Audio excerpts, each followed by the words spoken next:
6-year-old gravida 2 para 0 at 31 and 5/7 weeks who presents to L&D with complaints of contractions and the following fetal heart rate tracing.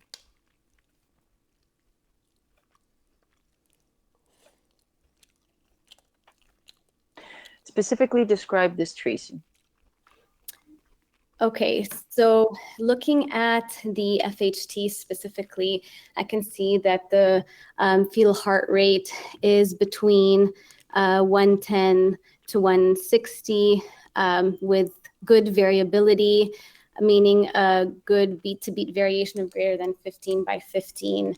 I see some accelerations as well, and I see occasional variable decelerations, but no late decelerations. So what type of category tracing would this be? This would be a category 2 tracing due to the variable decelerations. And, oh, sorry, I can comment on. Go ahead. I can comment on the tachometer as well. Yep. There are some intermittent contractions maybe about every 8 minutes with some irritability in between. Okay. Discuss your management of the patient and your decision-making process. Yes, so in the beginning, I would ask the patient about how long she's been having these contractions or abdominal pain. I would ask the patient if she had any leakage of fluid or any vaginal bleeding. Recently, I would ask the patient if she noticed any vaginal discharge, whether the abdominal pain comes and goes or whether it's constant, and any other associated symptoms, fever or chills. Now, I would proceed with a physical exam.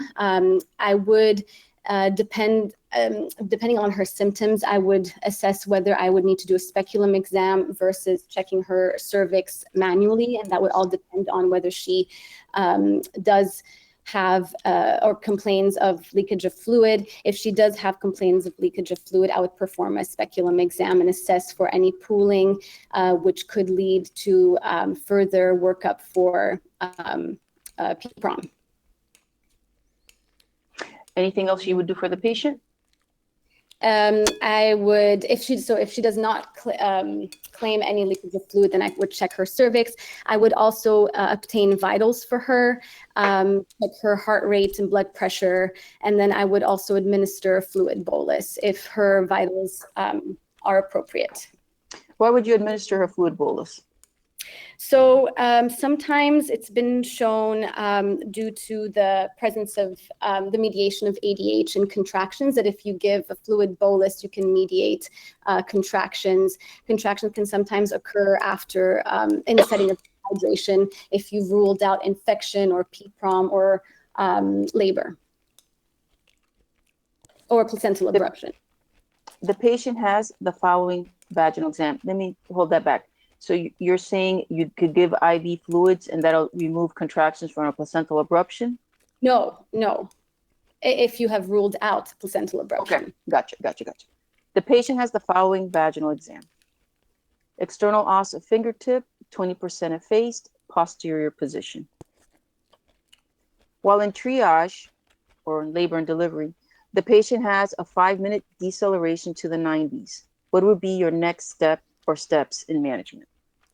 So while she is having a decel, I would, of course, try to manage that. So I would place her left lateral decubitus. I would administer oxygen if I did notice a desaturation, and I would administer a fluid bolus and monitor her contractions. I would then perform a BPP to assess for fetal status, and I would recommend extended monitoring for the patient.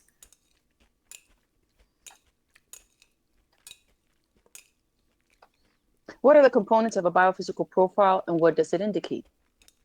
So the biophysical profile is made up of the NST 20 minutes and multiple parameters within an ultrasound that include fetal breathing, fluid, amniotic fluid, fetal movement, large movement and flexion and extension. And it basically indicates fetal wellness and predicts the wellness of a fetus within that week. Can you tell me more specifically, what are you looking for in the biophysical? Yes, so in the biophysical profile, I am looking for an AFI of greater than 5 or a DVP greater than 2 centimeters. I'm looking for fetal breathing for 30 seconds, which can be assessed by movements of the rib cage or the diaphragm. I'm also looking for flexion and extension of the extremities or opening and closing of the hands. I'm also how many episodes of flexion? 3. Okay, continue. And I'm also looking for just overall movement of the fetus. So that just needs to be more than one. Just more than one movement. Mm-hmm. And how long should a biophysical profile be done for? 30 minutes, I believe. Can you tell me some scores and what you may do depending on the score for your management? Yes. So the score is, so each feature of the BPP is given 2 points. And so anything greater than 8 is reassuring. And anything 6 or less would warrant further monitoring. So if the score was 6, I would, or less, or 6, I would consider repeating the BPP within 24 hours. And sorry, I think I made a mistake. I think the fetal body movements in general is 3 or more. I apologize. And then the muscle tone, I think, is 1 or more. Okay. Okay. What about the scoring? Yes. The biophysical. Mm-hmm. Yeah, so the scoring, so each score is given, each marker is given a score of 2. And then so basically a reassuring score is a score of 8 or greater than 6. And then if you have a score of 6, we would recommend repeating the BPP 24 hours later. If you have a score of less than 6, you would be very concerned for fetal status, and the recommendation would depend on gestational age. I think if the patient were term, we would probably recommend delivery. Given that this patient is 31 weeks, we would probably recommend repeating the BPP as well, administering steroids, and then extended monitoring overnight. Results of a biophysical profile was 6 out of 8, no breathing observed, with the following fetal heart rate tracing 2 hours after presentation.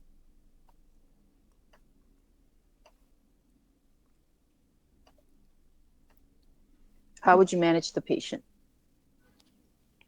So I can notice already that the variability has decreased in comparison to the first FHTs. There is now what I would describe as minimal variability, with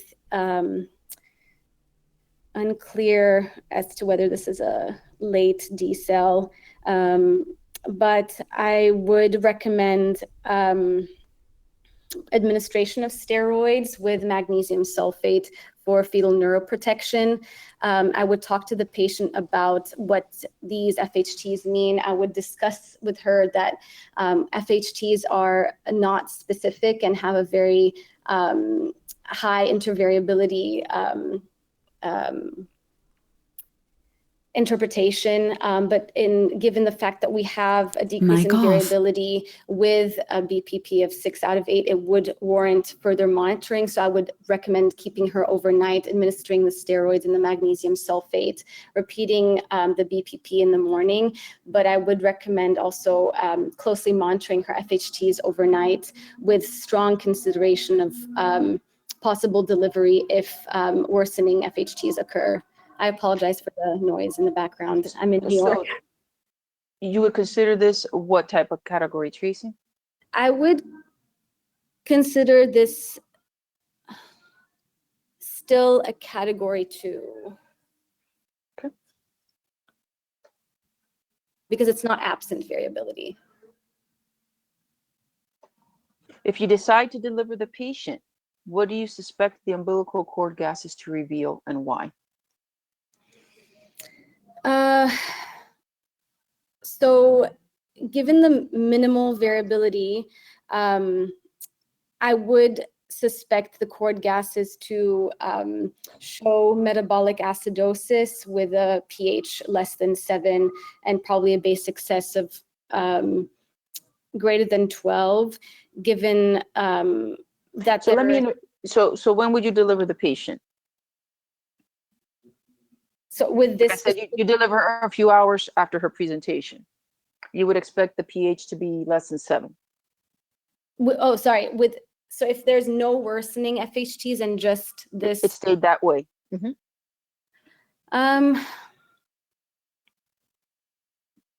Well, I think I take that back. I think I would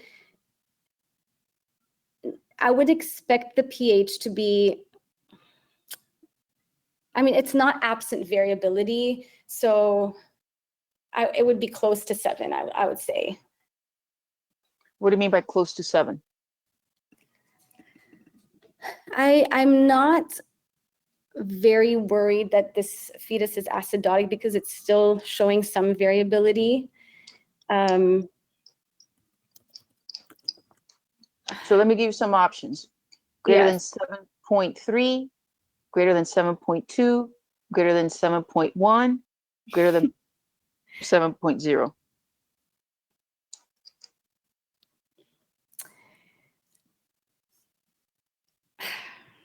I'm really guessing. I would say greater than 7.1. Now, if you thought it was less than 7.0, would you sit on the tracing? No. Okay. Definitely not. What would you think the base excess is? With this tracing? Yes. If it persisted. If it persisted and became absent variability, I would suspect the base excess to be 12. Let's say it stays this way. You think it would be less than 12? I should Yes. say Greater than 12. Greater than 12. Because minus is bigger, backwards. Sorry, exactly. Okay. All right. So what'd you think? I don't know. Mic on. Need to brush up. No, I thought you did good. Well, yeah, for an oncologist, I thought you did really well. They're not going to know that. Yeah. So any specific questions before we go over this one? Would you agree this is minimal variability? Yeah. Okay. It's not a flat line. It's not a category 3 tracing. Right. So category 3 is absent variability, recurrent lates, and variables. Right. A recurrent is decelerations that occur with at least 50% of uterine contractions in a 20-minute window. Right. Or a sinusoidal pattern. What causes sinusoidal pattern? So what causes a sinusoidal pattern? Oh, sorry, fetal hypoxia, acidemia, It's actually fetal anemia and maternal narcotics. Okay. So go figure. Don't ask me why sinusoidal pattern is such a bad thing. I'm not an MFM. Category tracing is any baseline. Variability is minimal to marked. You do not have to have any accelerations, and you could have decelerations that are not recurrent. Okay. Biophysical profile, it's for 30 minutes. Fetal breathing, 1 episode in 30 seconds. Greater than 30 seconds. Movement, you were correct, 3 episodes, because you corrected yourself. Tone, 1 episode of flexion, extension, AFI, at least a greater than 2 centimeter pocket. 6 out of 10 is equivocal. If you're term, you deliver. Preterm, you repeat in 24 hours. Less than 4, usually the recommendation is delivery. Of course, you need to take into consideration the clinical picture if it's a preterm. So this is a real case. I was of the opinion that they did not have to deliver her. They delivered her within 4 hours of presentation. Oh. pH was 7.318. That was arterial. Venous was 7.258. Base excess of 0.3. Okay. So not bad. Not bad. Now you have a 31-week. Yeah. Pathologic fetal anemia, acidemia is an umbilical artery pH less than 7.0. The base deficit has a linear relationship with lactic acid accumulation and correlates with the risk of neonatal neurological morbidity. An umbilical artery base deficit greater than 12, which is greater than 2 standard deviations above the mean, is accepted as a reasonable threshold for predicting an increased risk of moderate to severe newborn complications. A base deficit of 12 to 16 is associated with an increase in newborn mortality, neonatal encephalopathy, multi-organ failure, and long-term neurological dysfunction. In one study, remember, do not say studies, moderate or severe complications occurred in 40% of base excesses greater than 16. It has been estimated that fetal stress characterized by repetitive, moderate, or severe variable decelerations may increase the base deficit by 1 per 30 minutes. Repetitive late or severe atypical variable decels, subacute fetal compromise, may increase the base deficit by 1 every 6 to 15 minutes. Terminal bradycardia from like a ruptured uterus, major abruption, complete cord occlusion may increase the base deficit by as much as 1 per 2 to 3 minutes. I found that very interesting. Yeah. So it's not recurrent. So you could have sat on her a little bit longer. And I think with the 7 point, I mean, I don't know what the final outcome would have been because they delivered her early, but I didn't think they had to take her that quickly to the OR. Yeah, but you recommended steroids with magnesium sulfate. I would have. I mean, she had a biophysical of 6 out of 8. Now, of course, I would, again, I'm not an MFM, but I would keep her monitored the entire time. None of this, monitoring every, for 30 minutes every shift. She'd be on the monitor the entire time. If anything happened in antepartum, you can immediately deliver that baby if you had to. Oh, and would you also consider penicillin just because of yes. Yeah. Although I would do a GBS culture and start penicillin for an unknown status. Was she truly in labor? There wasn't enough information because she was only fingertip. Possible she was in labor. That was a tough one to tell you. Okay. So no, I thought you did well. Questions? That's why I clarified when you kind of said, well, it's going to be less than 7. I go, well, if you're going to admit her, then how can you have the pH be less than 7? You have to say it's going to be higher than may not be perfect, but it's going to be higher than that 7, because then you should deliver her at that point. Yeah, I mean, no, given that tracing and the fact that it wasn't absent variability, I would have assumed that the pH was greater than 7. Okay. So, again, it's a snippet, you don't have many hours of the tracing. This is, one moment in time, for lack of a better word. So questions? No, I think you did well. Okay. Thank you. Okay. Very good. Thank you. Okay, so I have somebody with a question.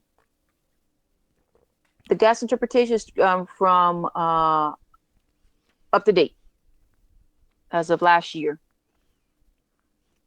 So Chihiro wants to go back to the first tracing. So let me do that for you, Chihiro.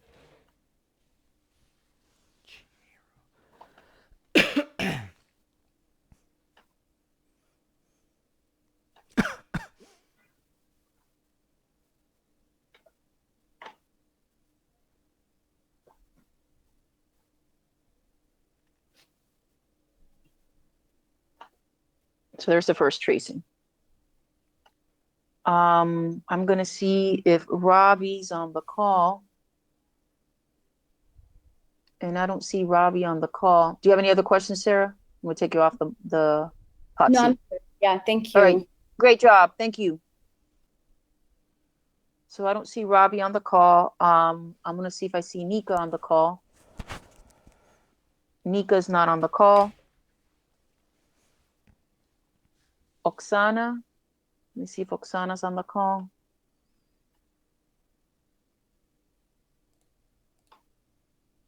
So I do not see Oksana on the call.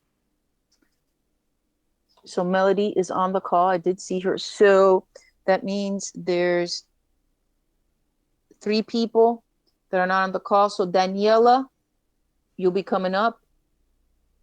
LaShawn, and then Natalie would be the 3 that takes the place of the 3 that are not here. So Melody, I'm going in your direction. If I can find you. I know you're here. I saw you.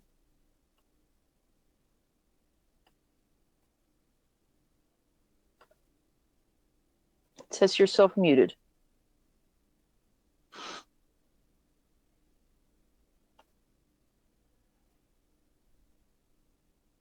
There you are. Hi, I'm here. Hi. All right.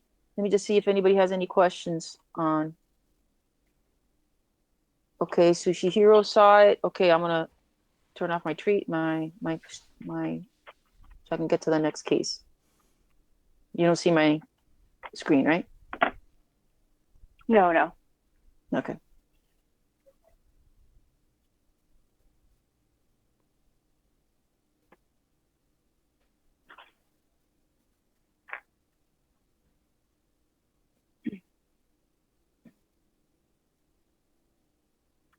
Just trying to go through the case here. Okay.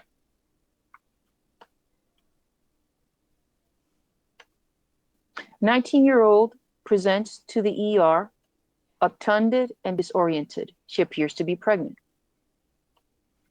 What is your differential diagnosis?"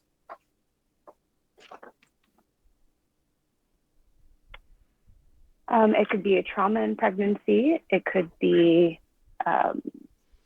bleeding in pregnancy, hypovolemia. It could be a drug overdose, medication overdose, post-ictal seizure. Could be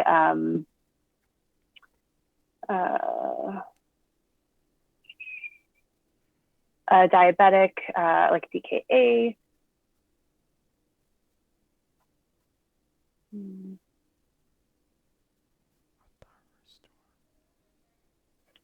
Tended disoriented. Mainly thinking about those right now. Okay. How would you evaluate the patient? First, when I present to the bedside of the patient, I would evaluate her airway, her breathing, her circulation, looking at the vital signs, making sure that she's connected to see what her heart rate, her pulse ox, her blood pressure is. I would see if she has any family with her, or how she was brought to the emergency room. If she's able to discuss with me, she's disoriented. So I would try to speak to the patient. If she's unable to do so, then I would proceed with a clinical assessment and evaluation of the patient to see what to do for her next. What do you be looking for in your physical exam? So first, in my physical exam, it says that she appears to be pregnant. I would just real quickly glance at her abdomen, do a fundal height, or just a quick assessment with my hand to see where the fundus of the uterus is to gauge gestational age. How would the fundal height tell you that? If the fundus is at the level of the umbilicus, I would estimate the gestational age to be approximately 18 to 20 weeks. If it's past the umbilicus, then I would think that she would be most likely in her second trimester. If it's lower than that, then she would be in her early second trimester. So that would give me a thought process of viability of the fetus moving forward with my evaluation with her. Okay, continue with your physical. For her physical exam, I would do a general exam, see if she is able to be alert and oriented in regards to giving me her name, her age. If she cannot, I would look at her eyes, her pupils, to see if they're reactive to light, if there is a concern for any drug overdose. Is she sweaty? Is she having any rashes or any type of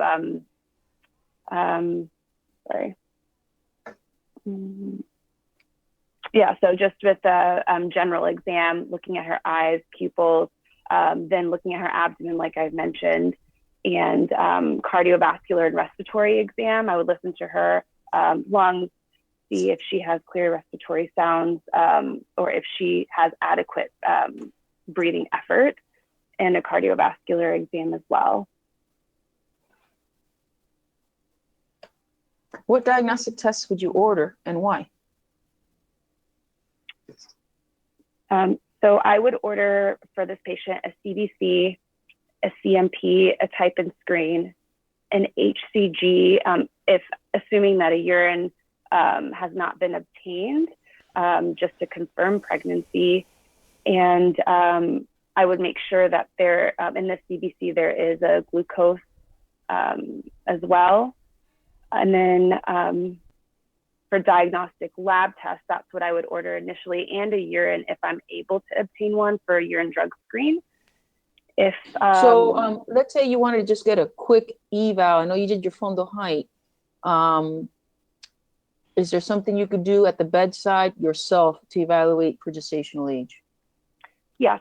So those were my diagnostic lab tests that I would order. But however, bedside, if I had a fetal Doppler, even a bedside ultrasound, I would do that probably simultaneously, or bringing it in to do that at the time of my exam to evaluate for fetal cardiac activity as well as gestational size. And how can you do a quick gestational age yourself? By looking at three measurements by parietal diameter, femur length, and abdominal. Is there one measurement that's the quickest of the three? It'll give you a good fast gauge. I want to say femur length, but I'm not 100% sure. That would be a guess. Now, let's say you're at the viable point in the gestation. Would you put her on the electronic fetal monitoring? I would, but I would expect, well, based off the maternal vitals, I would put her on the monitor if she's a viability, but I would understand if there is concerns, if she's hypoxic, if there's some maternal compensation. I do not expect to have appropriate fetal heart tones, but theoretically I would, just to have like a baseline or just known tracing. Anything else you would do diagnostic wise? Based off of her physical exam, if I see any bruising, any ecchymosis, any signs of trauma, or how she is laying, if there's concerns for fractures or secondary to trauma, then I would order x-rays, I would order imaging pending on where I'm concerned. If it's a head MRI imaging, something that would be concern of like secondary to a trauma. So let's say the patient's finger stick is 313. How would you manage? So at this time, my concern is for diabetic ketoacidosis. My initial steps would be to make sure that we have initiated 2 IV sites to ensure that we can adequately hydrate her.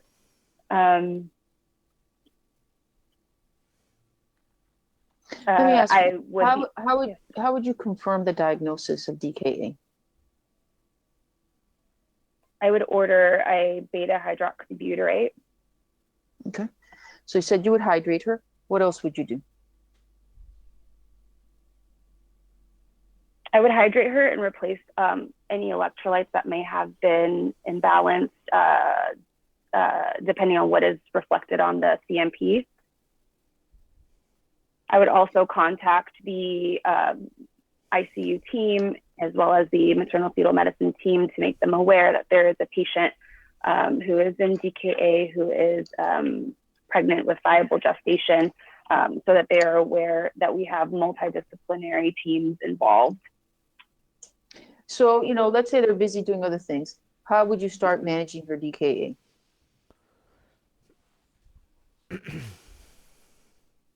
So she would need 0.9%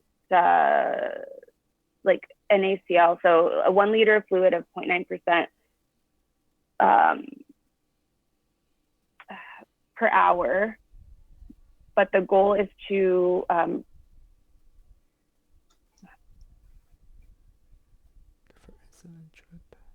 I would have to go over the specific algorithm, but I know we need to replace her sodium and potentially her potassium.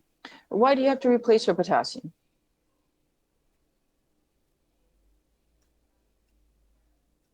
They become, well, I'm kind of jumping ahead. So typically with patients who are in DKA, they have hyperkalemia, but with replacement of, by initiating insulin, sometimes they become hypokalemic. So I did jump ahead a couple of steps. So, so you said you would start insulin. How would you start the insulin?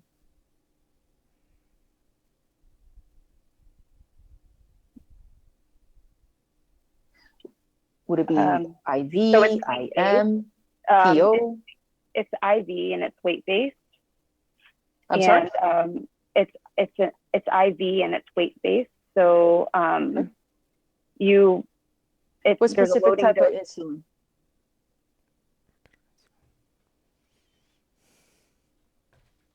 Oh, that I don't know. Would it be the long-acting Lantus? Would it be a short-acting insulin? I would believe it's a short-acting, something quick. Okay. So you said it'd be weight-based. How would you do that calculation? So you initially start at 0.1 units per kg per hour, and you're monitoring the glucose while she's on the drip. And when you reach a glucose of 200, then you switch to 0.02 units per kg per hour. And you also want to switch her, can't remember if you switch her fluids to D5 at this time or, yes, I believe when you reach a glucose of 200 and you switch the dose, then you want to also switch her from normal saline to D5. And at what point would you say the DKA would be resolved?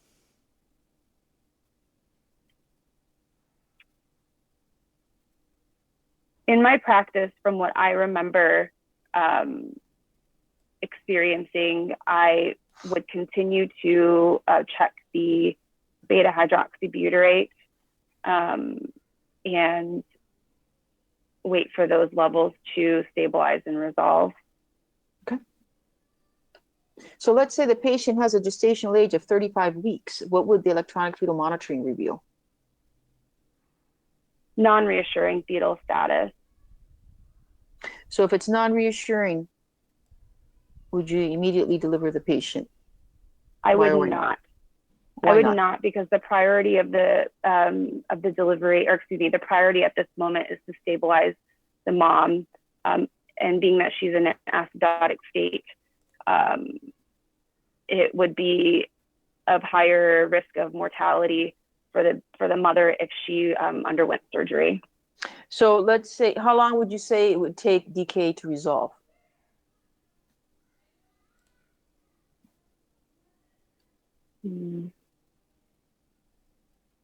Hours.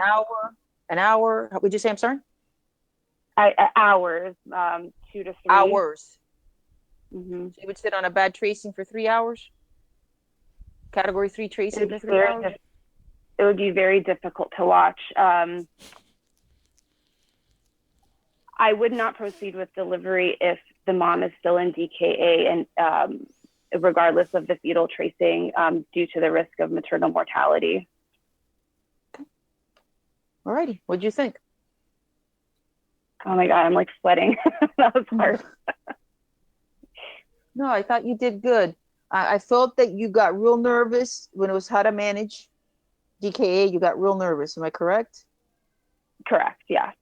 But you knew what to do. I mean, you told me even like weight-based and all this stuff, but I felt that I had to tease it out of you a little bit. Why? Mm-hmm. I think it's just confidence of the management. I haven't encountered DKA since residency, so it's been a while. But I think I was just trying to remember the steps and being as eloquent as possible exactly. And I thought you said, I would be getting, critical care or MFM or whomever you said, and of course they're not available. So then you go, well, I don't do this in my daily practice, but to my understanding, this is what they will do. Okay. And you were correct. Okay. Okay. Other than that, you did good on this question. I thought you had a good differential. Again, if you don't say DKA in the differential, doesn't mean you got the question wrong on everybody on the call. Okay. They just want to see your thought process. It's gravy and bonus points if you do say it, But yes, I thought you did well other than that hesitation, and you did know it. So we're going to go over it. Any specific questions before we go over it? No, why don't you go over it, and then if you don't hit on it. So diagnostic tests, you usually have an elevated anion gap greater than 20. And as you said, elevated beta hydroxybutyrate. Don't forget to evaluate for a cause such as an infection. Okay. So ABCs, very good. You said that. Careful monitoring of labs, ABG, glucose, electrolytes every 2 to 4 hours till stable. There's a very nice algorithm chart and up to date. It's regular insulin, the quick acting, not Lantus. Loading dose of 0.1 to 0.2 units per kilogram. Maintenance would be 0.1 units per kilogram per hour. When the glucose is less than 200, you can decrease the infusion to 0.05 units kilogram per hour. Normal saline for a total replacement of 4 to 5 liters in the first 12 hours. Quick 1 liter in the first hour, 500,000 Cs for 2 to 4 hours after that, each hour, and then till about 80% replaced. So you really have to hydrate the heck out of them. You can replace with 5% dextrose NS when the glucose is less than 200. Then you want to make sure your serum sodium is appropriate. Potassium, if it's less than 3.3, and the reason the potassium you have to be careful is when you start giving insulin, the potassium goes intracellularly. So then if you have a low potassium, it will become lower, right? And could cause problems in the heart. Does that make sense? Yeah. Did I lose you? No, you're good. Okay. So less than 3.3, you give KCL, 20 to 40 milliequivalents an hour. You hold the insulin start, very clear and up to date. You do not start the insulin. It wasn't like that when I was a resident. If potassium is 3.3 to 5.3, you give 20 or 30 milliequivalents in each liter. Begin insulin. If it's greater than 5.3, wait until it decreases to normal, then replace potassium. Bicarb is not replaced if it's greater than 7.0. So very rare do you do the bicarb.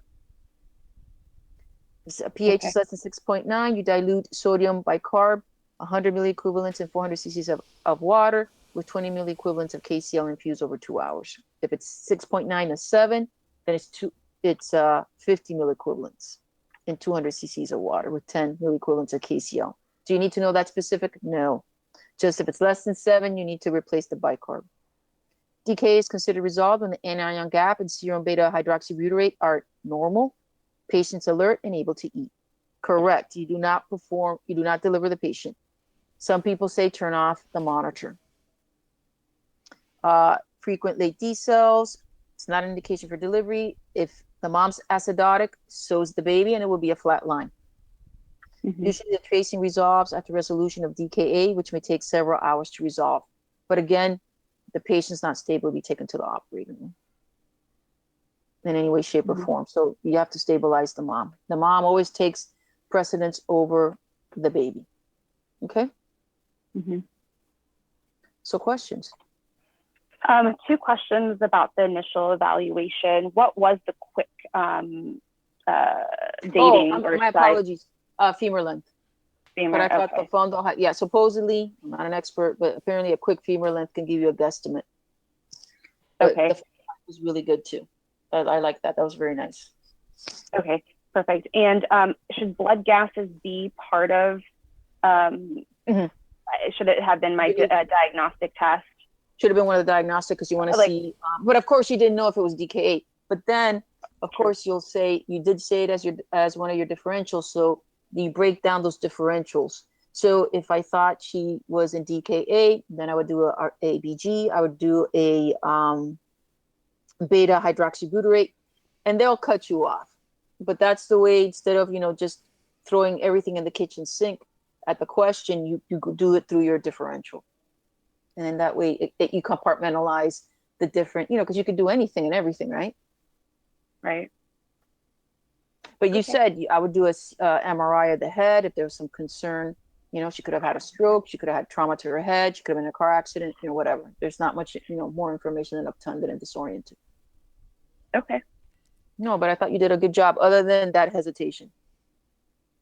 Okay. Now, should I not, should I have just said insulin, weight-based, is followed by, or should I had, I know I went further and said 0.1 units because that's in my mind. That's perfectly fine. About. I mean, okay. I don't think you need to know dosing, but if you know it, man, more power to you. They're probably going to cut you off. And I go into the detail because some people are very detail oriented and they remember things.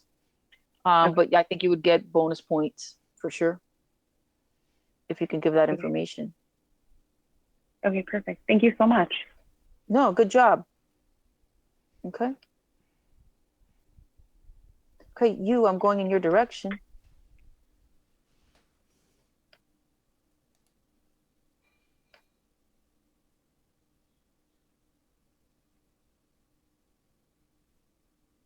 So I have Shikara asking for you. I'm going in your direction here in a second, but Shikara has a question. So let me go back up.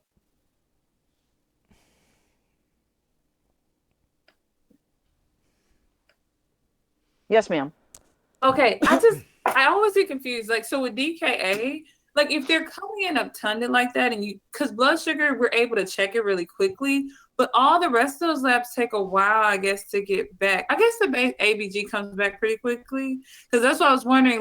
You said to wait on the insulin, but in my head, if I see that, but you could start hydrating her and stuff. Okay. But you could start hydrating the heck out of her.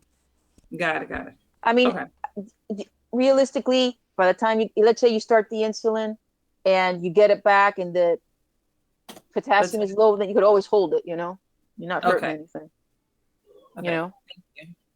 But like I said, when I was a resident, they always said, be careful if the potassium is low, but I don't recall ever, no, you can't start the insulin. Yeah, the insulin. It was very clear. And I was kind of shocked because the last time I had reviewed DKA was about 2 years ago. So I reviewed it for this and I'm like, oh, look at that. I don't even remember them having an algorithm. It's a really nice algorithm. Yeah. Okay. Thank you so much.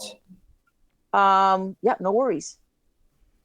Jennifer is asking, femur length in third trimester only. I think you could do it in any trimester. I am not an MFM. So if an MFM's on the call, if they want to chime in, and I will give that answer. Third trimester for sure.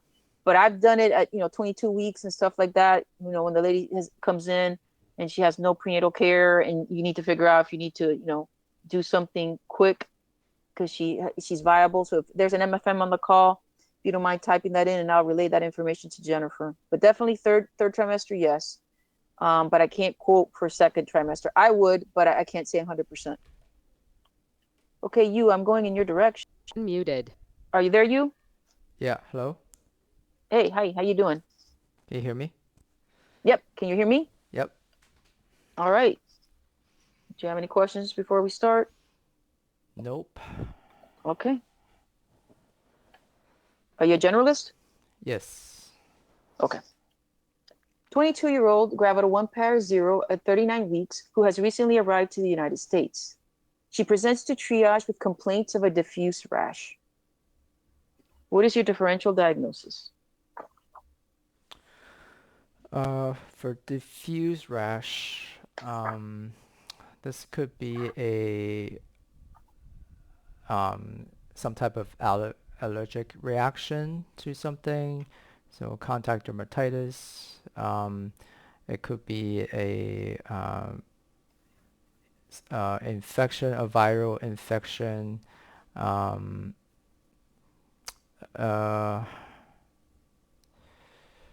It could be a or it could be a allergy or like a anaphylaxis to something as well. Um, uh, um, yeah, that's all I can think of right now. Okay. How would you evaluate the patient? If she had just recently arrived in the United States, I will have to do a full history and a physical on this patient. Um, Starting from kind of like where is she from and has she been in contact with any medication or um, any recent like hiking or things like that. See if she had any Why like hiking? What do you mean by hiking? she might have like some kind of a tick bite that can cause a like a rash from a tick bite. Um, I will also just put her on the monitor to see how the baby's doing and how her vitals are as well. Anything else?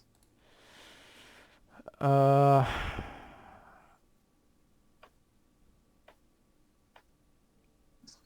Not that I can think of. Okay. So what diagnostic tests would you order and why? 39 weeks. Um, I would definitely get a just a routine lab work for this patient, like CBC, CMP, um, and like rubella, all the regular prenatal labs, since we don't have any information on this patient. Outside of that, I will also get a urine drug screen, um, do an ultrasound on the patient to confirm her dating. Um, uh,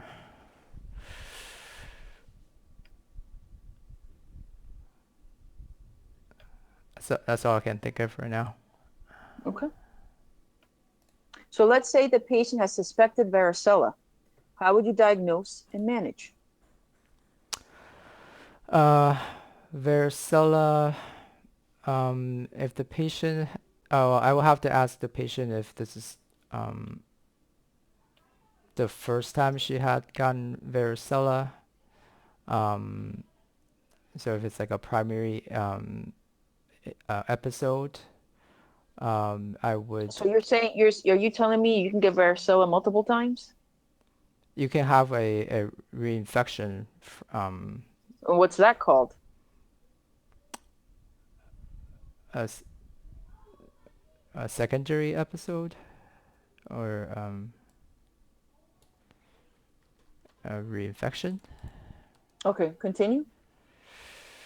Um, so I will get a IgM and IgG varicella um, ELISA test on her. Um, and then depending on uh, what the titles show, if she has IgM, which makes her most likely a primary infection episode, the risk of her having a vertical transmission is high at this time. So I would start her on acyclovir um, to treat the infection. Can you tell me route of administration, any dosing if you know it? Um, I believe it's the same as um, herpes virus, so it'll be 400 um, 400 milligrams TID. What's the most concerning aspect of varicella in pregnancy? For the mother, patient can have patient can develop pneumonia. And then for the fetus, the fetus can develop, I guess, also pneumonia and sepsis, and possibly meningitis. Anything else in your management? Um,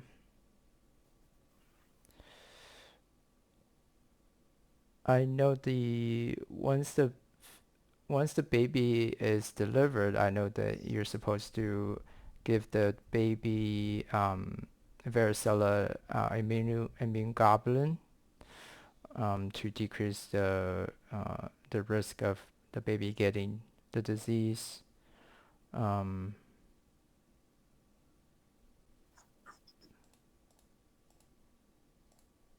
that's all I can Anything think else of. you'd like to add? Okay. Yeah. So when should you deliver the patient?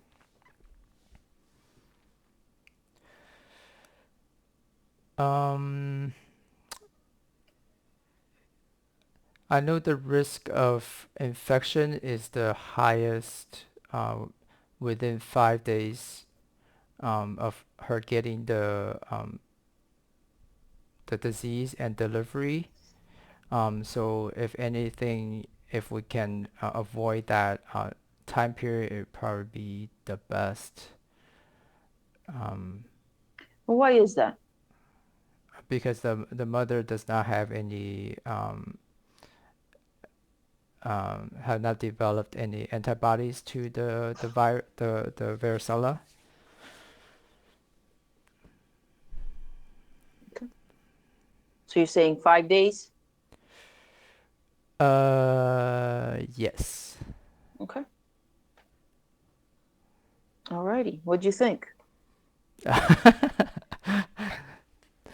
I don't know anything about varicella apparently. I mean, um, I think you could have added some more in your evaluation of the patient. So I think this is my opinion. It's your job to talk. If they don't want to hear it, they'll cut you off. But this is where you can shine, and then you go back to your differential. You said she went hiking. You're looking for a tick. So, but did you say in your physical you'd be looking for a tick? Right? I don't No, recall right. you saying that. So you go back to that differential, because then you want to focus in. Again, it is not wrong if varicella is not on your differential. It's the thought process. And I felt I had to, tease out a little bit there for you. Um, so let's discuss the varicella. Okay. Sure. So here's primary varicella lesions, vesicular lesions on an erythematous base. The lesions occur in crops and are present in a variety of stages from maculopapular to vesicular or even pustular. Central necrosis and early crusting is also visible. Now, you only can get chickenpox once, but you can get zoster. And that's completely different. Oh, okay. Okay. So that's, I don't want to call it reinfection, but it's not a reinfection. Is the herpes virus, because if I'm not mistaken, varicella is in the herpes virus, Mm-hmm. stays in the nerve ganglia, and under stress or whatever, kind of like regular herpes, right? Mm-hmm. Under stress or whatever, it comes back out and it comes in a dermatomal pattern. Make sense? Yeah, that's Okay. So here's a differential: scarlet fever, parvo, roseola, mono, drug reaction. You said that, toxoplasmosis. I thought you had a differential. You could add some more infectious stuff. And the key here, remember, everything in the vignette's important. The key here, she came from a different country, right? right. So um, periodic vesicular lesions on an erythematous base occur in crops and are present in a variety of stages from maculopapular, vesicular to crusting, like I said, prodrome of fever, malaise, myalgia, 1 to 4 days prior to the rash. Varicella is a clinical diagnosis and may be confirmed through detection of viral DNA by PCR testing of skin scrapings from the base of a vesicle. Serological testing may be potentially confusing since the assays vary in sensitivity and specificity. So for just a routine, non-complicated infection, it would be oral antiviral therapy, acyclovir, 800 milligrams, 5 times a day for 7 days. Okay. Varicella pneumonia during pregnancy is a medical emergency. Mortality rate among pregnant women prior to antiviral therapy was up to 40%. So you start IV acyclovir, 10 milligrams per kilogram every 8 hours. When would you deliver the patient? You delay delivery for a week following onset of maternal clinical infection.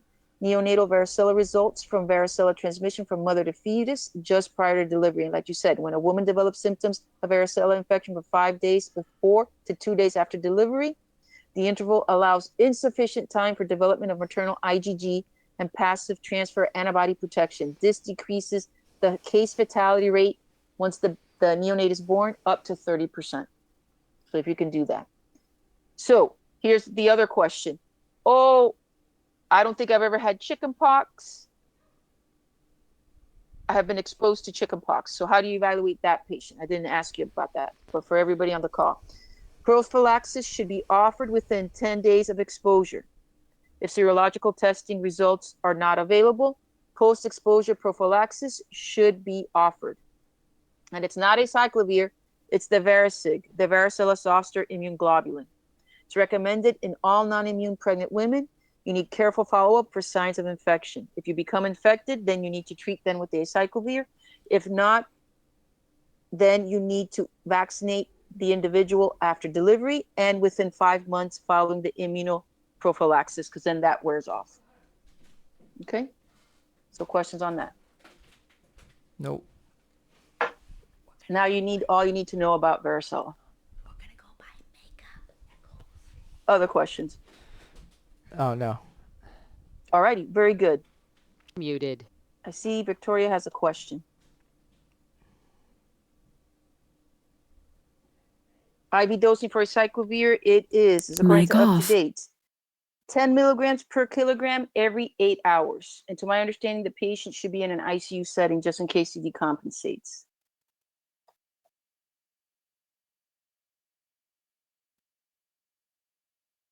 So I have Melody saying that she forgot to ask in the ER before we knew she had DKA. Was it correct to put her on the monitor even though she is disoriented, etc.? Yes, I agree. I would put the baby on the monitor.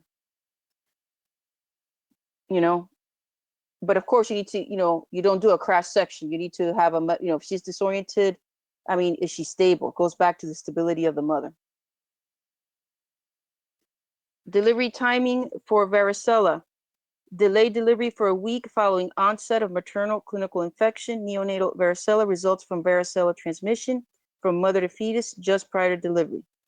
So you wanna, if you develop the symptoms of varicella from 5 days before to 2 days after delivery. The interval allows insufficient time for development of maternal IgG and passive transfer antibody protection. And waiting this amount decreases the case fatality rate. Okay, so hopefully that helps you there, Jose. So 5 days before to 2 days after. Okay, so roughly 7 days. So I am going, because I see a lot of people are not on the call. So I am going to Lauren. She's the next person. And after Lauren comes Dina. Okay.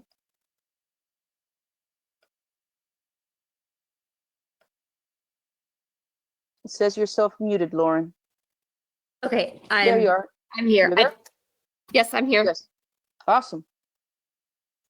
Because a lot of people are not on the call today. So lucky you. Lucky me. I need all the Lucky you. I can get. I feel like saying maybe after you see the question, you may say no, but I don't know. I'm just joking. We'll see. 24-year-old woman, post-op day number 4 from a cesarean section, has a temperature of 102.7. How would you evaluate the patient? I would, go first see the patient, and talk to her, get a quick, focus history, make sure she is able to, talk and that she's not obtunded. Make sure there are no complications with the C-section, no, that the patient would know of, how she's feeling, is she having any pain, any abnormal discharge, and make sure there's no other past medical history that could possibly complicate the picture. And then I would look at her vitals, see if she's, with her temperature, if she's either hypotensive or tachycardic. I would take a look at, I'll do a quick heart and lung exam to make sure that she's not having any cardiovascular or respiratory compromise with this. I would do an abdominal exam, feel for any fundal tenderness. I would look at the incision, see if it's erythematous or has any drainage. And I would also do a quick pelvic exam, make sure she doesn't have any purulent vaginal discharge. And also look at her extremities to make sure there's no signs or symptoms of a thrombus. You would do a speculum exam, is what you said? I would. You would? Okay. What diagnostic tests would you order and why? I would order a CBC, just like check her white count. White count will be would be slightly elevated from having a surgical procedure, but make sure it's not markedly elevated, and check bands as well. I would get a comprehensive metabolic panel. I would get specifically looking at electrolytes and creatinine. With the CBC, I'd also look at platelets and to make sure she's not thrombocytopenic. I would get. Why would you be concerned if she was thrombocytopenic? I would be concerned for some form of hemolysis, some form of SIRS or sepsis. Okay. Continue. I would also get LFTs, liver function tests, to make sure that these levels are not markedly abnormal for looking for in-state, in organ damage. I would also get blood cultures to look for, an infection for sepsis. I would also get urine cultures, make sure she's not, from sepsis, to make sure that's not an infectious source as well. If there's purulent drainage from the incision, I would also get a culture of the purulent drainage. And any other blood tests that may assist in your evaluation of sepsis? I would get a lactic acid. Anything else? But I could also, the comprehensive metabolic panel would check for glucose. Could also get an ABG, make sure she's not becoming acidotic. I could, if I'm concerned about respiratory compromise, I could also get a chest X-ray. Okay.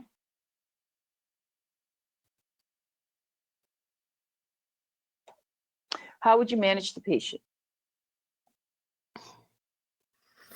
And managing the patient would depend on the specific results, but I am concerned for, of course, some form of infection that would be leading towards sepsis. I would consult my ICU colleagues, depending on her, on her vitals, if she looks like she's becoming septic, to get their advice and possible transfer over. I would retake her temperature to make sure that this is not an isolated temperature. I would I would start fluids on her if her fluids haven't not already been discontinued. I would start broad spectrum antibiotics. Antibiotics Specifically? Specifically, I am not 100% sure, but for this patient on a post-op day 4, I would be more concerned of an endometritis. So I would treat, as long as she did not have any drug allergies, I would treat her with clindamycin and gentamicin. So what does the clindamycin treat? What type of organisms? Clindamycin covers atypical bacteria and What do you also mean by atypical? that's going back to microbiology, but not necessarily gram-positive bacteria. But You brought up atypical. I did. It is correct. So what else? It also would help cover MRSA. I also would do Gent will cover. And Gent will cover. Gentamicin would cover gram-negative organisms. Any other antibiotics?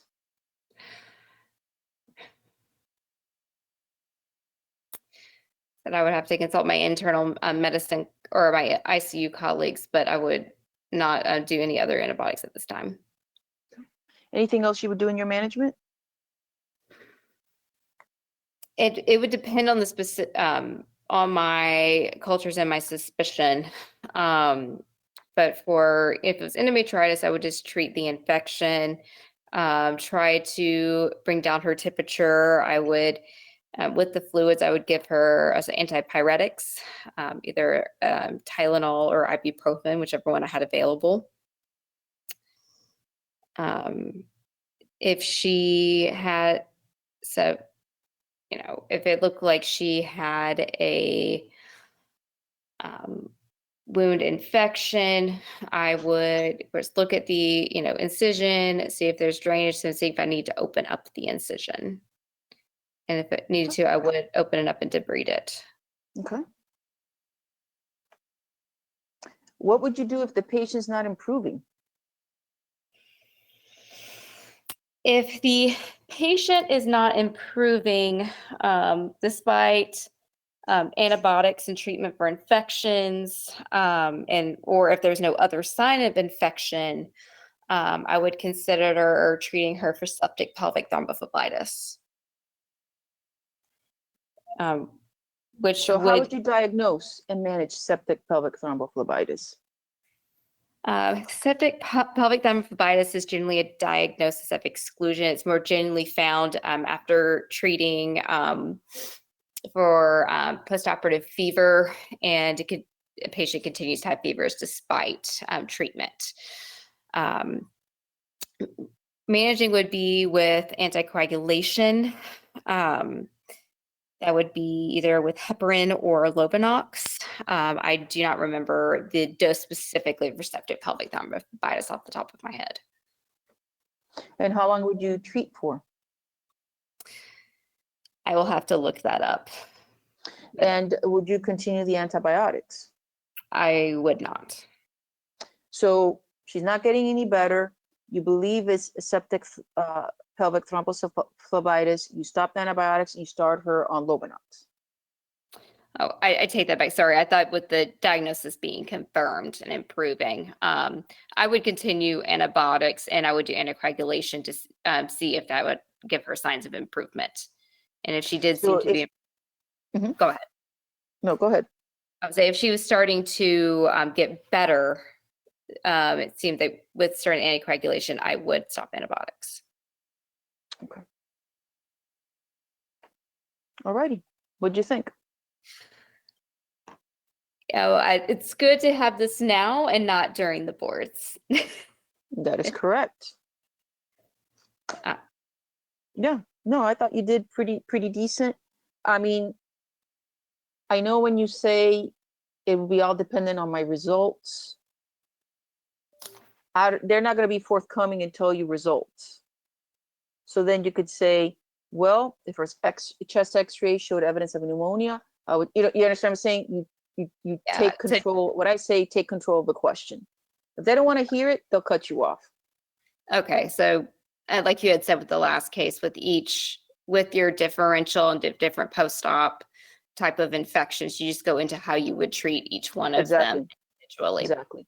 Again, just because you didn't say it was SPT doesn't mean you're wrong. It's your thought process to get to that zebra or that last question. Does that make sense? It does. You know, always go to your basics. You know, listen to the heart and lungs. The lungs, am I looking for crackles? And it sounds stupid and basic, but that's what you're supposed to do. The examiner doesn't want to hear it, they'll cut you off and keep you going. Or push you in the direction they want you to go in. Okay? Okay. So this is from the prep manual. Just quickly an overview: differential, wind 1 to 3 days, bowel obstruction, ileus, pneumonia, waters 4 to 7 days, UTI, pneumonia, wound 4 to 7 days, infection, uterus, vaginal cuff, abdominal, walking is 3 to 7 days, DVT, wonder drugs, drug allergy, and wonder breasts. Don't forget that. Bladder, ureteric injuries, 7+ days. Patients not doing better, don't forget to assess for an abscess, infected hematoma, something of that sort, as well as SPT. So SPT should be suspected with persistent fever of at least 3 to 5 days duration, despite antibiotic therapy, usually for presumptive endometritis or other pelvic infection, and no evidence of abscess in the few weeks following vaginal delivery, C-section, or pelvic surgery. So endometritis is gentamicin, 5 milligrams per kilogram every 24 hours for gram-negative, clindamycin for anaerobic coverage, 900 milligrams every 8 hours. If you're GBS unknown or GBS positive, it's ampicillin for gram-positive coverage, 2 grams every 6 hours. Nevertheless, if the patient does not respond to the gent and clinda, then you should start ampicillin anyway. Diagnosis of SPT can be made relatively easily if there is a palpable cord-like mass on exam, or you have an ovarian vein or other deep pelvic vein, thrombus on imaging. However, this is rare. Thus, the diagnosis can be challenging and is often one of exclusion, and you said that. Anticoagulation in addition to antibiotic therapy, 1 milligram per kilogram of Lovenox subcutaneously every 12 hours. The diagnosis of SPT can be presumed if there's defervescence within 48 hours. The optimal duration of anticoagulation therapy is uncertain. Individualize the duration depending on clinical features. If you have no documented thrombosis or a known underlying hypercoagulable state, you could discontinue anticoagulation 48 hours after fever resolution. When I trained, you had to treat everybody for 6 weeks. If you've had documented thrombosis, depending on their location, you may have to treat between 2 to 6 weeks. And they recommend in up-to-date to contact your hematology colleagues for assistance. Okay? Okay. Sound like a plan? It does. It's so, so just to go over one more time. So for SBT, Slovenox, 1 milligram per kilogram every 12 hours. Yes, that's treatment. That's it would be like 40 milligrams daily for prophylaxis, or if you're overweight, you may have to do the 40 twice a day, or I think it could be up to 60 once a day. That's prophylactic. So you're already doing the higher level with the 1 milligram per kilogram. Yeah, you're doing the treatment. Because we got people walking around, they're 300 pounds. 40 milligrams for prophylaxis is not going to cut it. Not going to cut it. I'm sorry, I didn't mean to cut you off. What else you were saying? No. That I just wanted to review the dosage of the Lovenox is a duration uncertain, but you can discontinue as early as 48 hours. Right. If no documented thrombosis, they up to date goes into a lot of detail. They say that if you have extensive pelvic thrombosis, like involving the ovarian vein, iliac veins, vena cava, septic emboli, you continue anticoagulation with Lovenox or an oral anticoagulant for at least 6 weeks. Okay. Okay. They also said radiographic evidence of pelvic branch vein thrombosis, whatever that is, continue anticoagulation with Lovenox for at least 2 weeks. I mean, I'm going to be honest with you. I have no idea what's the difference between a pelvic branch vein thrombosis versus an iliac vein or ovarian vein. Like, what's the difference? Isn't that in the pelvis? The ovarian veins in the pelvis? So I don't know why that gives you 6 weeks versus the other one gives you 2 weeks. So that's why they said contact your hematology colleague for assistance. So yeah, just for the boards, just say, well, would it be safe to say just if once you have that suspicion, be like, get your hematology colleague just on board and then start the Lovenox, and then the duration you can say based on their recommendations, because there's no clear, This is what Up to Date said. And there's no practice bulletin on this. Okay. So, I'll look into it. No, but very good. I mean, again, I'm not saying this question will come up, but it's the thought process of having a fever. What do you do? And you go from there. So, your evaluation, your diagnostic testing, all that you did was good. Okay. Again, you may have not said SPT. You did in your case. When she wasn't improving, that triggered something, and you said, to say SPT. So even more brownie points. Okay. So good job. Thank you. All right. So Dina, we're going in your direction, and then it will be Mohammed, and you will be the sixth person, Mohammed. I'm going to see if anybody has any questions before I go to Dina.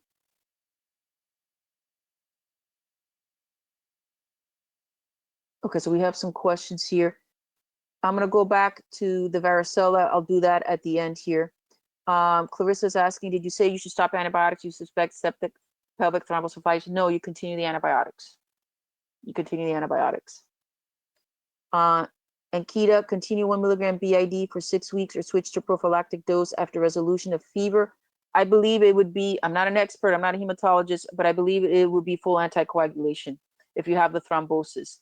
If you respond and you're afebrile for 48 hours and you have no evidence of thrombosis or have a history of like factor 5, for example, then you could stop the anticoagulation. If you have evidence of thrombosis, you should treat for longer periods of time. That's what Up to Date said. So is this thrombosis seen on CT, abdomen, pelvis with contrast? To my understanding, you see it on CT scan, yes. Very rare. Very rare. Or you can note it on your exam. Again, very, very rare. So to clarify, do you also continue about SPT, or I would continue them? I would continue the antibiotics with SPT. Okay. And we'll answer the varicella questions. We're just going to go on to the next case. Okay. You're there, Dina? Yeah, You're a generalist? I am. Okay.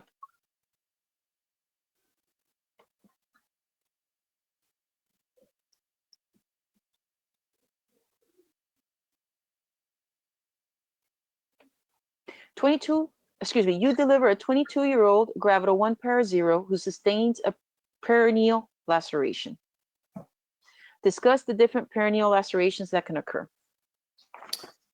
So the different perineal lacerations that can occur involve everything from a 1st-degree perineal laceration to a 4th-degree perineal laceration. You can also have lacerations involving the vulva and so can you go specifically with what a 1st degree is, 2nd, 3rd, 4th, so on and so forth? Sure. So a 1st degree is just involving the skin. The 2nd degree is going to involve the underlying muscle and the skin. The 3rd degree is going to involve the sphincter, but the rectal mucosa is going to be intact. And then the 4th degree is going to involve all the way down to the rectal mucosa. Now, is any specific laceration subdivided? Yes, the 3rd degree is subdivided into a 3A, 3B, and 3C, depending on the extent of the capsule involvement. So an A less than 50% and a B is greater than 50%, and then a C also involves the internal anus. Let's say the patient sustained a 4th degree laceration. Discuss how you would perform the repair. In order to repair a 4th degree laceration, I first move the patient to the operating room to ensure that I have adequate visualization. And then I also make sure that I have adequate anesthesia. I would perform a rectal exam to assess how much of the rectal mucosa is involved, and then I would close the rectal mucosa initially, then the internal anal sphincter, then the external anal sphincter. So I want specifics. I want to know exactly the suture would you use, how would you do the suturing, so on and so forth. Sure. So on the 4th degree laceration, so initially involving the rectal mucosa, I would close that superficially, making sure that there's not deep stitches into the rectum itself. And then I would repair that using typically a 3-0 or a 4-0 vicryl suture. After that, I would close. Would you do interrupted? Would you do continuous? Would they be locking? Sorry, that would be continuous and non-locking. Okay. After that, I would close the internal anal sphincter, also in a continuous non-locking fashion.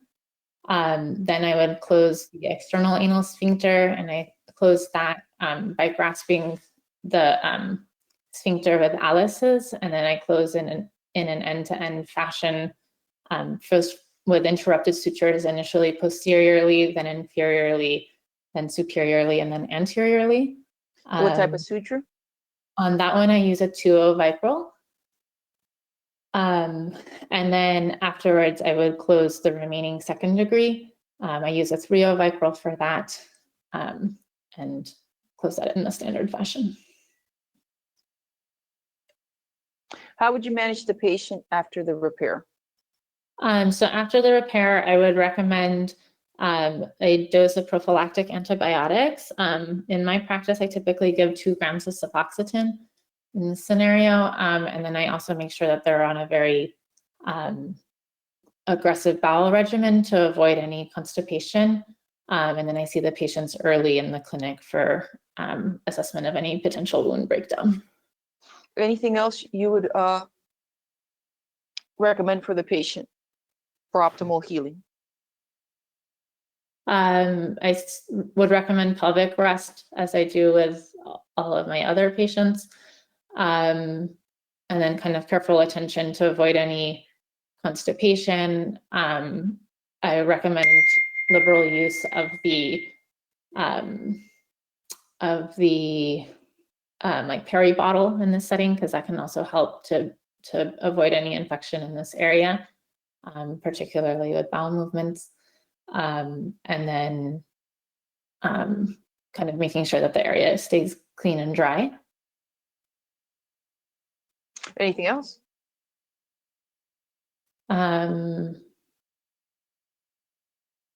Also careful monitoring for any signs of infection, fevers, chills, that sort of thing. Now, what risk factors increases your risk for a obstetric anal sphincter injury? So oasis injuries are associated with a history of a prior injury. Also, a large gestational or LGA fetus, diabetes, operative vaginal delivery. I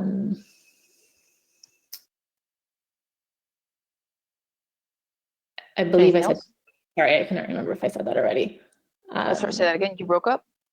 I couldn't remember if I said diabetes or not, but diabetes is an increased risk as well. Anything else?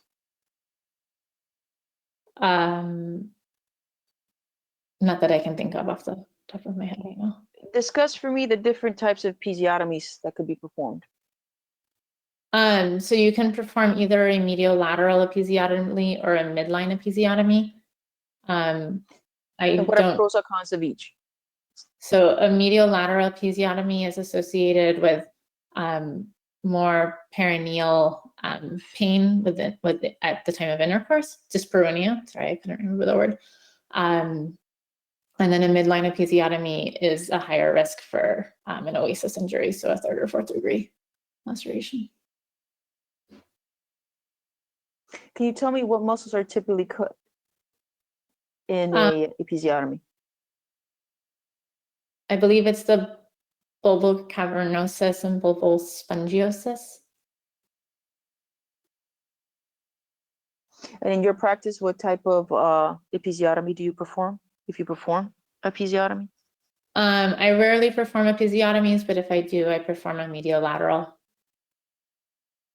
For what reason? Is that your chosen episiotomy method? I have chosen to do that as opposed to the midline due to the concern for a 3rd or 4th degree laceration. And the only typical indication that I would use it for is in the setting of a non-reassuring fetal heart tone where it seems like the fetus is about to deliver imminently. I could also see using it in the setting of a shoulder dystocia if I didn't have enough space in the pelvis in order to perform the maneuvers. And let's say the patient had a prior history of a 3rd or 4th degree laceration. Would you prophylactically do an episiotomy in that situation? Why or why not? I would not. Why not? I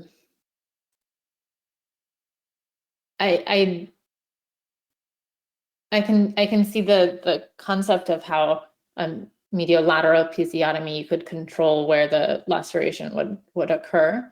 However, just because they had a 3rd degree laceration before doesn't mean that they're absolutely going to have one again this time. And so I think kind of paying careful attention to perineal support at the time of the delivery can also help prevent the laceration. How can you assure that of the patient? You can't assure it. How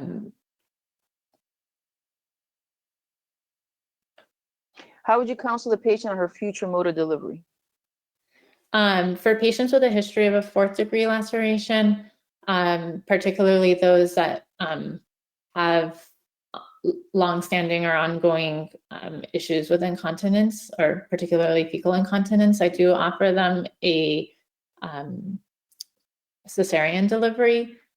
That's not part of my typical practice for a 3rd degree, but I do counsel them on a risk of recurrence in the future. And so we kind of pay careful attention. What is the risk of a 4th degree laceration repeating in a subsequent delivery? I believe it's around 10%, but I would have to look it up. Okay, what did you think? There are things that I remember and things I don't. I thought your explanation of the perineal lacerations was appropriate. It's the perineal skin as a 1st degree. I was taught vaginal mucosa tear, but apparently it's now perineal skin, straight from the practice bulletin. You're correct with your 2nd, 3rd, and 4th degree lacerations. In the 2nd degree, usually it's the bulbar cavernosus, transverse perineae. Okay.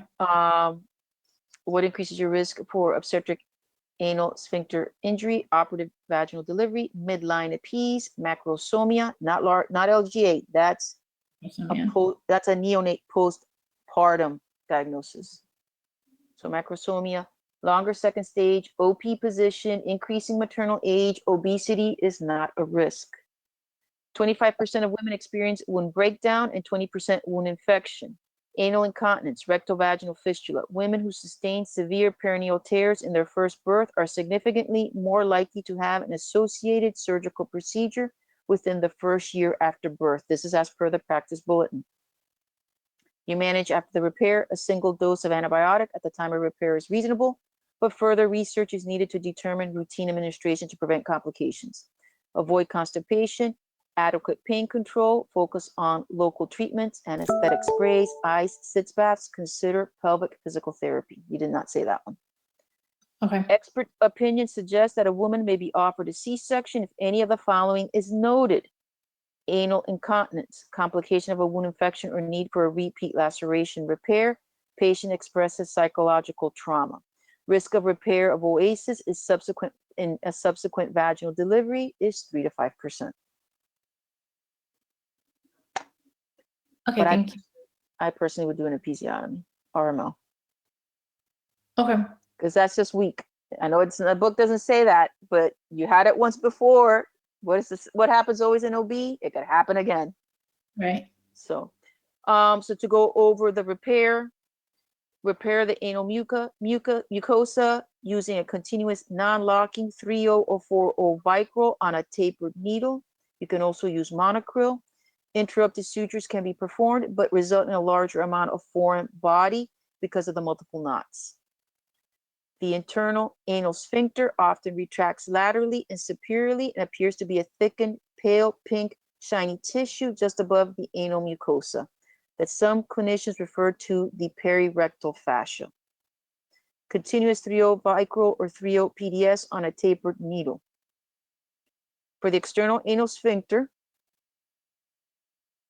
you grasp the two severed ends of the dark red EAS muscle with Alice clamps. You may need to push the Alice clamps into the surrounding connective tissue since one or both typically retract. You perform an either end-to-end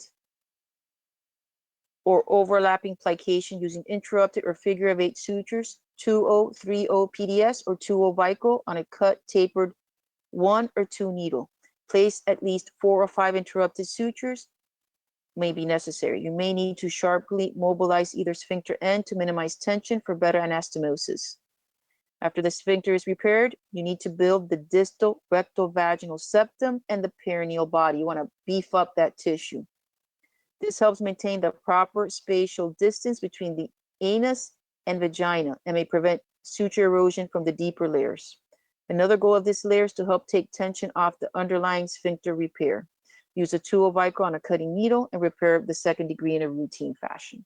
So here's your end-to-end of your external anal sphincter. And here's your overlapping approach.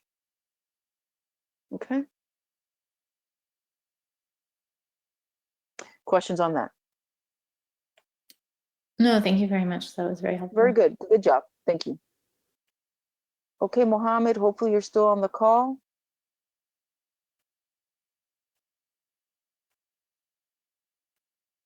And we're going to get to all your questions. Okay, so he's offline now. So the next person, Chibi was not on. The next person would be Victoria. I know she was on the call.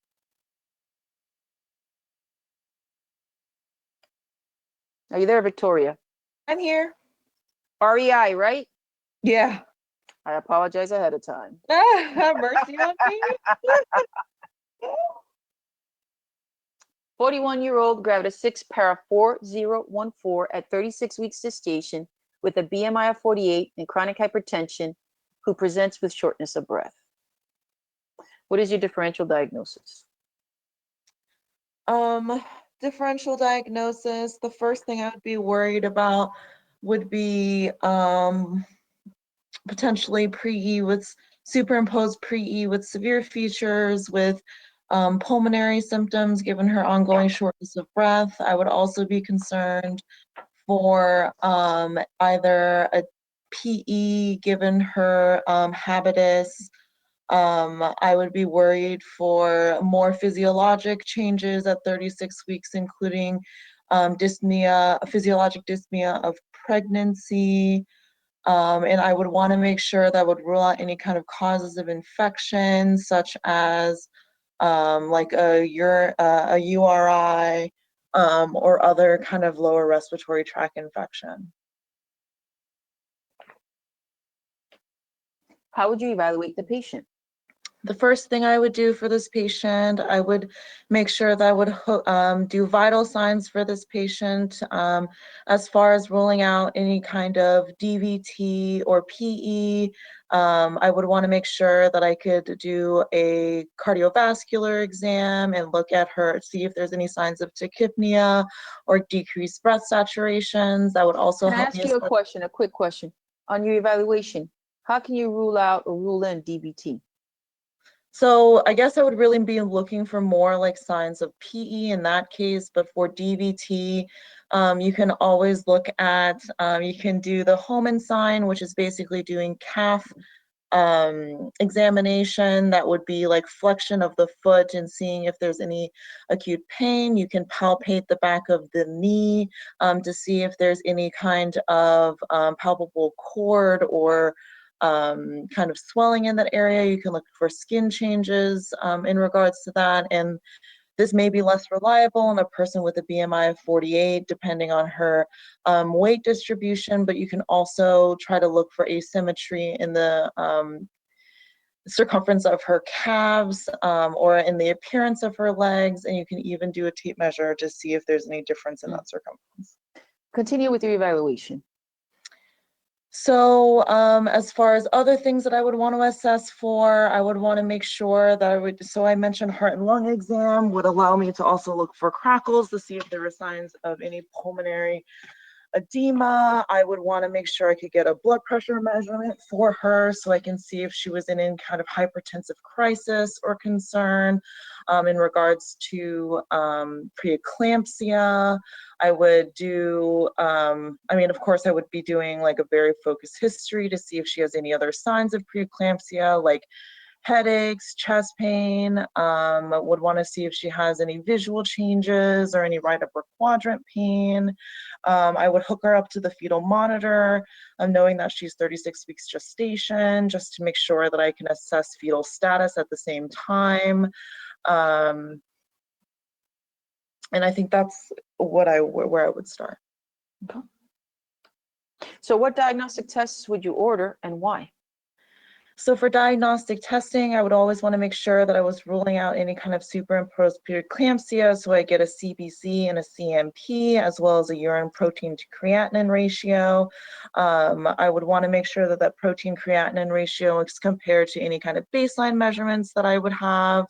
And if it was greater than 0.3, that would be and that was significantly different than her baseline, then I would be more concerned. I would also get a CBC to assess for any signs of infection. That could be signs of like a URI or lower respiratory tract infection. I would want to look at her platelets to make sure that she didn't have any other concerning signs of worsening preeclampsia. Her CMP, I would want to look at liver function tests to also assess for any kind of worsening signs or symptoms of preeclampsia, along with her creatinine. I would, if she had any signs that were concerning for DVT or symptoms, you could potentially do a lower extremity Doppler, but it would probably not be the first priority that I would have in her assessment. And then I think if she were to have significant tachycardia on exam, significant tachypnea, I could also consider doing a CT to rule out, a pulmonary CT to rule out any kind of pulmonary embolism, depending on what my examination showed.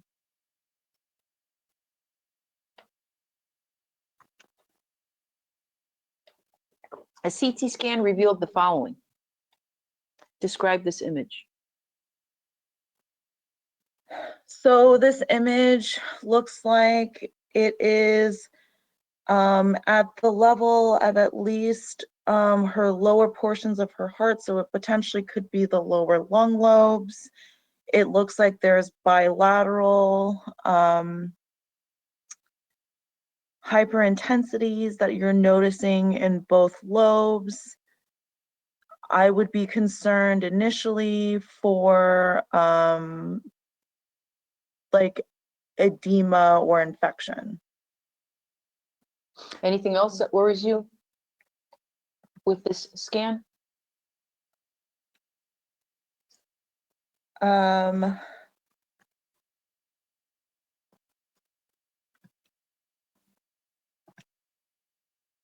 I definitely think that I would definitely want to make sure that I would look through both views and slices, but I don't have anything other specifically that I can describe in a intellectually verbal manner.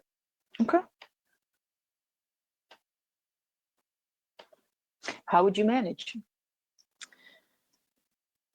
So I would want to make sure that, I guess, since I mentioned that I was concerned for either infection or edema in this case, I would want to, given her symptoms, give her a dose of Lasix, given concern for edema in her lungs, given the bilateral kind of appearance of it, I would give her a 20 milligram IV dose of Lasix and try to see if you could get some diuresis and improvement in her symptoms. I would repeat her blood pressure monitoring. At 36 weeks, I would counsel her on that if this is concerning for worsening of her chronic hypertension, in the sense that it would be superimposed preeclampsia given her pulmonary symptoms, I would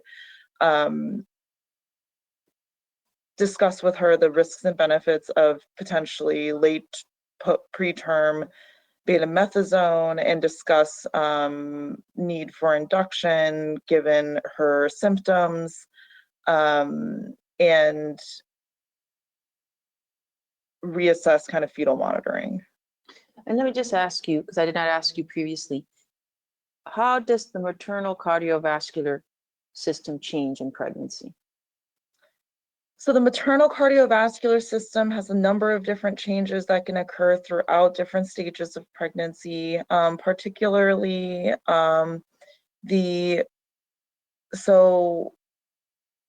one is that you can have an increase of your intravascular volume, which can cause a somewhat physiologic anemia in some patients. There is also going to be, as the uterine size increases, you'll have decrease in your ability to be able to move air through your lungs, so you can have signs or symptoms of that kind of physiologic dyspnea of pregnancy. And that is also kind of related, the fluid changes in pregnancy can also be related to how we have significant fluid shifts after delivery. So what is peripartum cardiomyopathy and its management? So peripartum cardiomyopathy is basically a cardiomyopathy that can develop either antepartum or closely postpartum in patients. A lot of the times it can be associated with patients that have higher risk for cardiovascular disease, such as obese or diabetic patients. Its management is delivery in these significant symptomatic cases. As some women do have improvement after delivery, you would want to have close cardiac monitoring at the time of delivery. Want to make sure that you consult your. So let me ask you this. She presents. How quickly from presentation would you deliver her? So I would want to make sure that I would get an EKG to make sure that she wasn't having acute cardiac decompensation. I would want to consult my MFM and ICU colleagues and be aware about. So let me ask you this. How would you confirm the diagnosis? So confirmation of the diagnosis would be made with maternal echocardiography, which would allow us to visualize the heart and its function, its ability to be able to move blood through the different chambers, as well as symptomatic evaluation of the patient. What are you looking for in the echo that would give you information towards that diagnosis? I would be looking for any kind of changes in the function. So that would be decreased ejection fraction. I would look for any kind of dilation of the ventricles. I would look for kind of overall movement.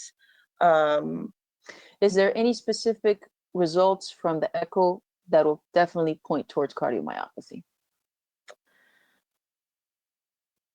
That I don't have any specific findings besides what I mentioned would be a significant decrease in ejection fraction or dilation of the ventricles that I would necessarily be able to specify right now, but I would always make sure that I would consult with my MFM and my ICU colleagues.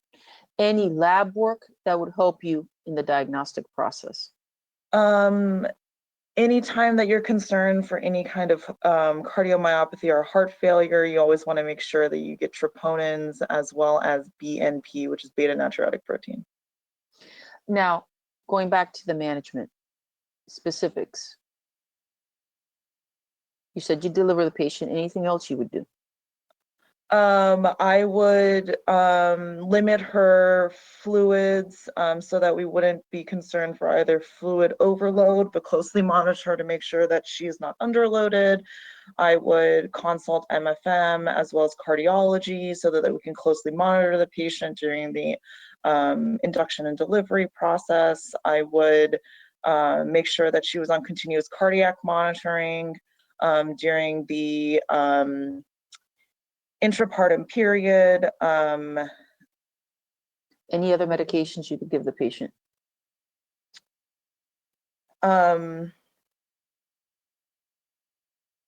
think if you were concerned for fluid overload, then you could definitely make sure that you're providing Lasix as needed, but I don't have any other medications that I would know. What would be the risk of recurrence in her next pregnancy? So I would definitely counsel her that risk of recurrence could be significant. I would say that you want to make sure that you closely follow the patient postpartum to see resolution. I think persistent cardiomyopathy would be concerning for a contraindication for future pregnancy. And I would counsel her to make sure that she had close cardiac follow-up and long-term monitoring. Overall, I would counsel her that even if she did have resolution, she would have a significant risk of recurrence that may preclude her from being able to safely have another pregnancy, particularly given her advanced age of 41. But I don't have a specific number. I would say probably, if I were to guess, 30 to 40%. All right, what did you think? I felt actually okay until I saw the CT scan, and I think I froze after the CT scan, and then I was like, what do I say? I agree. I thought you did really well. Not that you did terrible with the CT scan, but I put it there to freak people out. Also, something else on the CT scan, it's a very large heart. Large heart, right? I thought so, but I didn't know how to I couldn't really verbalize why I thought it was large. And I was like, I don't know if it was just a weird cut of the CT. So I asked somebody, because there was a lot of white on the heart and it's not a pericardial effusion. They're saying it was just a collection of the contrast. I'm not a radiologist. Right, that's what I thought. I was like, I couldn't tell. When somebody sent me that, I went, whoa, what happened to that lady? Yeah, because I saw that she was, too, and I was like, I don't know if this is she was reading 60 a minute. Okay. Yeah. Any specific questions before we go through this one? I guess my main question in this kind of case is that if I had a for example, I thought this was like pulmonary edema, like with severe features, and you go down this route of what would you manage, but then they throw something like they ask this last question, you feel like you're wrong. You're still gonna, in essence, you may get the last question wrong, the peripartum cardiomyopathy, but you got everything to that point. Just because you don't have it in your differential doesn't mean you're wrong. It's the thought process, and I thought you did very well on that. And I know you're an REI. They're not going to know that, but I thought you did very well with that.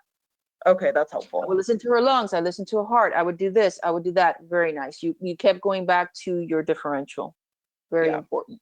Because if not, it's just you're all over the place. That's the way you focus it. Yeah. Okay. Okay. So cardiovascular changes, increase in left ventricular volumes, left ventricular mass, increasing in circulating blood volume, dilutional anemia, shunting of up to 25% of circulating blood to the fetus and placenta, 30 to 50% increase in both cardiac output and blood volume. Just in case anybody asks, even though I hear they don't use it as much, is the New York Heart Association functional classification system. That's the system I know. Class 1 has no limits. Class 2, symptoms with moderate exercise. Class 3, symptoms with minimal exertion. Class 4, symptoms at rest. Cardiomyopathy peripartum, development of cardiac failure in the last month of pregnancy or within 5 months after delivery.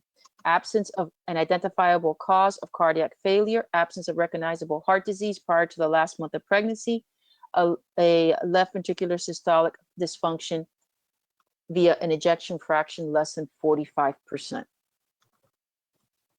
It looks like the risk factors have changed a little bit. It's now greater than 30 years of age, African descent, multiple gestation, prior or concurrent preeclampsia or postpartum hypertension, maternal cocaine abuse, parity greater than or equal to 4, or greater than 4 weeks of oral tocolytic therapy with beta adrenergic agonist or terbutaline, which people don't do anymore. A couple of years ago, obesity was another risk factor, but that's off the list in up to date. So the goals to treatment are symptom relief, decrease in pulmonary congestion, and preload and afterload optimization. Nowhere in up to date does it say she have to be delivered. Okay. Okay. So how would you treat? I'm not an expert, but I think you need to stabilize mom. Once you stabilize her, I think the baby will be doing fine. If the mom's not doing fine, the baby's going to crump on you. Loop or thiazide diuretic. You want to give her a positive inotrope. A positive inotrope makes the heart muscle contract stronger, raising your cardiac output. So digoxin. Okay. Consider anticoagulation. 7% of patients will have peripheral arterial or VTE within the first 30 days postpartum. With appropriate treatment, nearly 60% of patients will achieve full recovery with an ejection fraction of greater than 50%. Risk of recurrence is greater than 50%. Women should not get pregnant if her ejection fraction is less than 50%. It doesn't go back to greater than 50%. Does that make sense? Yeah, that makes sense. So the recommendation is she should, but you know, they will get pregnant because that's the way it works. Yeah. Yep. Ain't that the truth? Yep. Questions on that? No, that was really helpful. I think it's helpful to know that, like, if you can at least have, like, get through like 4 out of 5 questions, like. Yeah. It's not, you know, it's not a complete loss. It's the thought process to get to that point. Because remember, they want to give you that zebra and kind of throw you off. They may not, but that's what they used to do when I took the exam. And all you think, oh man, I didn't say that I'm a differential, but you did well to get to that point. Okay. Yeah. Thank you. Any other questions? Not for me. Okay, very good. Good job. Okay, let's see. I want to answer people's questions here. So I know people had questions for the varicella. So we talked about the IV dosing. Delivery time, we did that. The baby will be a candidate for IgG. I believe so. I'm not an expert with the neonate. I think they will give the baby acyclovir as well, but I'm not sure. They will treat the baby if if they cannot be delivered. Let's say she had a bad tracing, she would have to be delivered. So then they would treat the baby actively. Okay, I answered Clarissa's question.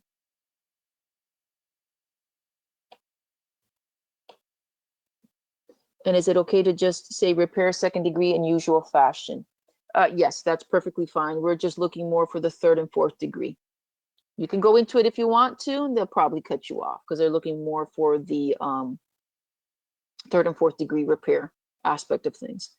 So it doesn't look like we have that many questions. I guess I explained everything really well. That's a rarity. I'm